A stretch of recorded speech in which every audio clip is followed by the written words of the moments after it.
Hey, how's it going, all you sexy fucks? This is MDGTV, and today we're gonna be a little bit serious. I made a more lighthearted version of this video, but then I saw my friend Ziala's version, and I'm gonna kind of tell you guys. I'm gonna put her video in the description, and I'm gonna tell you guys how I felt about it. So we had this debate, which it should have been a discussion and not a debate, but we had a debate with this guy named Alex, who he was very combative, very forceful in his opinions. He really tried to play to things that I thought were irrational. His main thing, and the main thing of a lot of people that I've seen around him, being that there is no basis in reality if there is not a starting point of a Christian God, and the fact that we can claim things are real is evidence for said God, and I do not believe that. I think that those two things are completely unrelated. For example, I used a couple examples. I'll go through them very shortly. I said, for example, this Doctor Who figure. It will always be a Doctor Who figure. It will never be anything else. And I know that this Doctor Who figure is real because I can look at it, I can touch it, I can knock on it and hear it. I could smell it. Doesn't really smell like anything.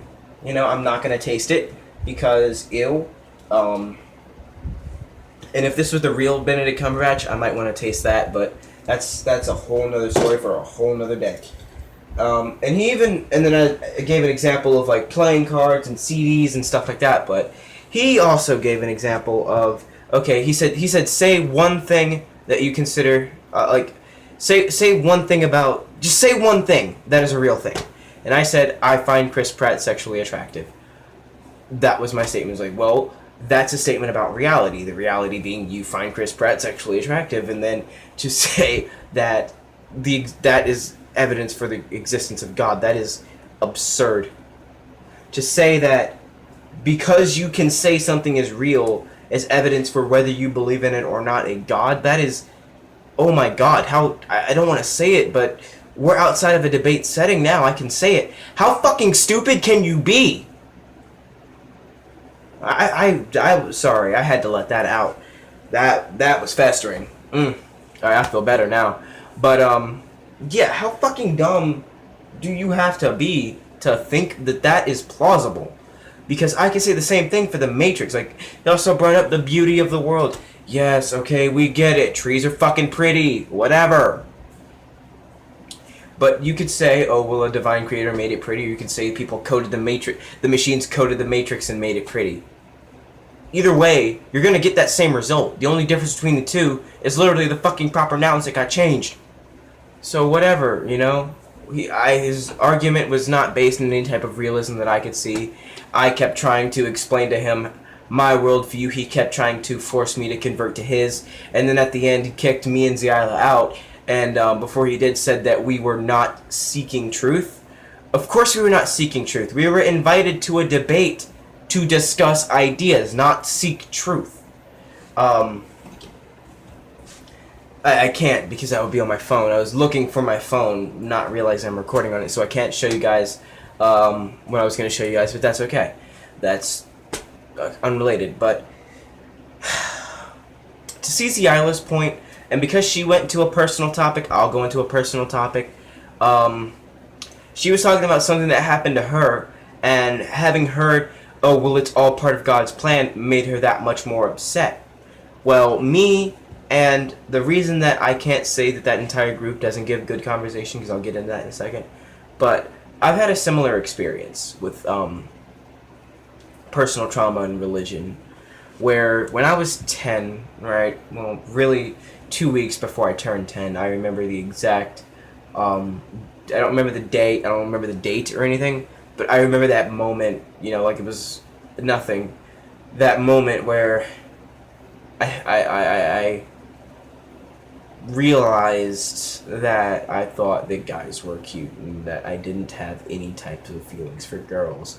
And the first things that I was thinking was, oh my God, this is wrong. I should not be feeling this way. I'm scared to feel this way. This is bad. This is very bad.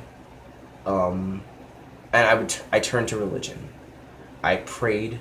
I actually believed in what I was praying for, and I was like, you know what? I know that it's not enough to just pray for it. You have to be a good person. You have to show that you want it. You can't just ask without working for it. So I was like, you know what? I'll put in my work. I'll be the best person I could be. I'll show you that I'm a good person, and I'll pray, and I'll do what I have to do to show you that I'm worthy of this. Just make me normal. And that never happened. And to this day, like I said, I find Chris Pratt sexually attractive. I was not joking. I find Chris Pratt sexually attractive. So,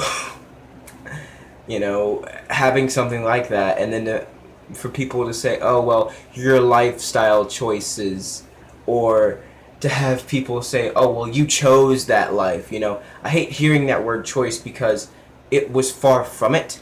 But now, and I swear, I did not think that people were telling the truth when they said this. Like, they asked people, or people asked people, well, if you could choose, would you still choose to be gay? Or, are you okay with yourself? And I can finally say I am, And if I had it all over to do again, I probably would still be gay. It's just, I don't really know what straightening would be like, and that's okay. I've come to peace with the fact that, it's an innate part of me now. Whether it was nature versus nurture, whether it was nature was a precursor, nurture was a trigger for it. Whatever happened, it's here now. I've made my peace with that. And it's not something that I feel like people should make peace with. But okay, whatever, something I've been through, gone through. I'm out. I'm on the other side of that now, and it's not better, but it's getting there, I think. But to go beyond that, this guy thought that it would be a good idea to try to use that fear approach, oh, well, you're going to be executed forever if you don't adopt my worldview. Dude, fuck your fucking worldview, you asshole. No one gives a fuck about your fucking worldview, you dickhead. Like, seriously, dude. How fucking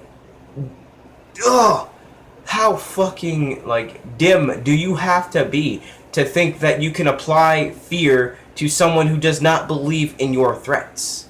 That's like, if someone were to threaten me with murder, but I could see that I could easily kill them before they would have the chance, and I'm like, yeah, right, cool, try it. And, I got pissed at the fact that he wanted to try to threaten me like that. That's when he got frustrated and was like, you know what, fuck it, I'm gonna threaten you. If that doesn't work, then I'm leaving. And that's what he did. He threatened us. It didn't work. We both got pissed off. All three of us got pissed off. I couldn't tell who was angrier, me, him, or her. But, all three of us got pretty pissed at, me and her got pissed at him, and then he got pissed at us, and then we ended up getting kicked out, and it was horrible. But there was this one guy that I was talking to last night. I stayed up till 3:10 in the morning talking to him. That was about a 2-hour, 50-minute conversation, 2-hour, 30-minute conversation of just us talking, and we just bounced ideas back off of each other. We said why we didn't believe that, our worldviews really held up. I said why I didn't think his did, he said why he didn't think mine did, and it was a very, explicitly stated, I'm not trying to convert you, you're not trying to convert me, I'm just telling you how I feel type thing. And we could really relate to having those same experiences where, even he didn't find didn't find girls attractive, and now, he said that, prayer, stuff like that has helped him in realizing that, he might have had those feelings, but they're breaking rules, and went on to the whole, Jesus died for your sins thing, and, that's another story for another day. I don't believe any of that, and I think it's rather arrogant to say that someone else took the punishment for your fuck-ups, even if I don't consider it a fuck-up, I even told him, I was like, if I were to believe that, I would want to pay for my own mistakes. You know, I would want to be the one taking that punishment. And that's just how I am. You know, so I'm gonna leave you guys with this. There are good conversations out there. There's just not many. And what I want to do is I want to get in touch with this guy again to have me, Ziala, and him in a discussion, because that would be a true discussion where we would bounce ideas off of each other and we would talk together. Because not him and I, when we talked, neither one of us raised our voices. We were very respectful to each other, and that's something that I love about discussions, about debates. No, about discussions, is that neither one of us raises our voice, neither one of us gives insults. We make sure to state clearly how respectful we're trying to keep it, and if we're coming off like disrespect, that it's not meant, that's not purposeful. So yeah, that's what I'm going to leave you guys with. Hope this video gave you something to think about, and I'll see you in the next one later. I brought back the salute. That hasn't been a thing since way long.